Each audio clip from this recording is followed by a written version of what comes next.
flaps, correct me if I'm wrong, on the bodice. You've got a big open collar, which would be really nice to work on. It's double breasted. It's got little pockets on the front, they're not welt pockets, I don't think, but, oh, they might be actually. They're certainly not patch pockets.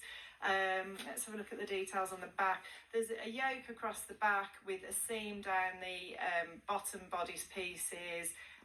Just lots of little details, options for putting little tabs across the cuffs, with little belt loops on them, option for belt loops on the coat itself as well for the belt if you want to make that. And then there's the option to make more of a shorter pea-coat length one as well. So definitely a project you could really get your teeth into here. I know I would learn so much if I made this coat. There's a lot to think about and a lot to do. But you know, during the winter when we're not outside as much, there's not so many nice things we can do in the evenings, you know, why not get your teeth into a nice detailed project like this? I'm about to embark on my first coat. It's a more simple pattern than this, but I just thought, well, it's a really good time to get stuck into something like that at the moment. So anyway, the sizes run from a 6 to a 24, the same as some of the previous patterns, and it suggests wool blends, gabardine, water repellent fabric. So you could make it in like a MAC-like fabric for spring, but the fabric I chose is this wool blend. I think it's a wool blend actually, do check on the website for details, but this dog tooth fabric in this pink and black, I think would work really well for that coat and just be really different. That's the reverse side. But I personally have been looking for a new coat recently, and I get really bored of all the sort of dull, drab coloured coats out there. I know there is a place for neutral coats, of course, like we all need a black jacket or a navy coat or whatever, but I just think it's so nice if you can inject a bit of colour into your winter wardrobe with a nice bright coat, and I thought this one would work really well for that coat, so that was that option.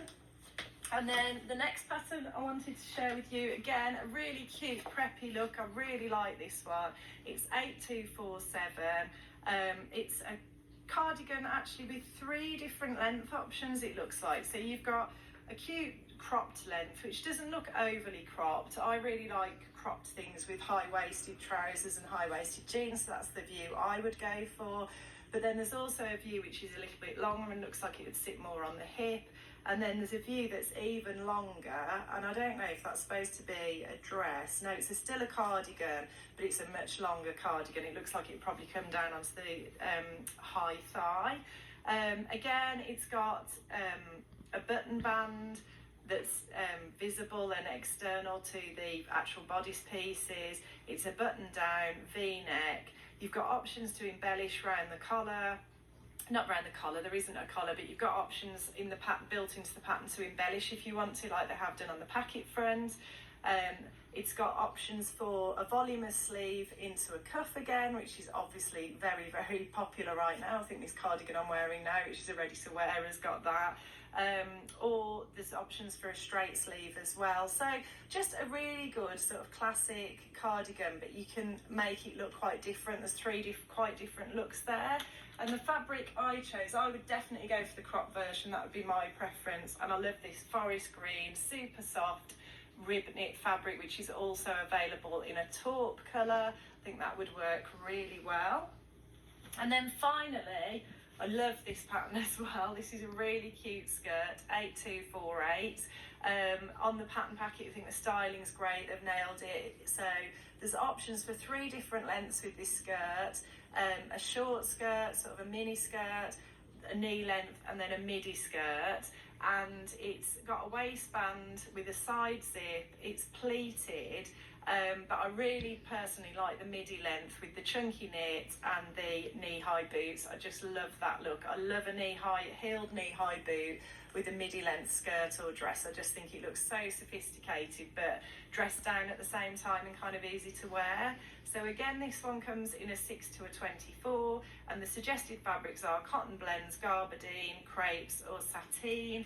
And the fabric I chose, it was a bit of a wild card actually. I sort of spotted this when I was browsing around the fabric shelves, but I thought this is really pretty John Caldor crepe, and it's quite a good weight. It's called Ibrox, if you've ever used an Ibrox before, and it's definitely more on the medium weight of a crepe, so it would hold the pleats really well. But I just thought, oh, again, how nice to inject a bit of colour into your winter wardrobe. I think this is from this year's John Caldor winter range, and I do think lilac has been a really popular colour this winter, but I thought you could pair that with black boots and a black jumper in the winter, but then it would transition nicely into spring as well with that beautiful fresh lilac colour and the pretty floral prints. So that's it from me. Remember, we will put the fashion show on, the slideshow of all the different designs now for you. Do remember that everything I've talked about today, all the fabrics, all the patterns are linked below. And if you like what you see, please like and subscribe, and I'll look forward to seeing you next time.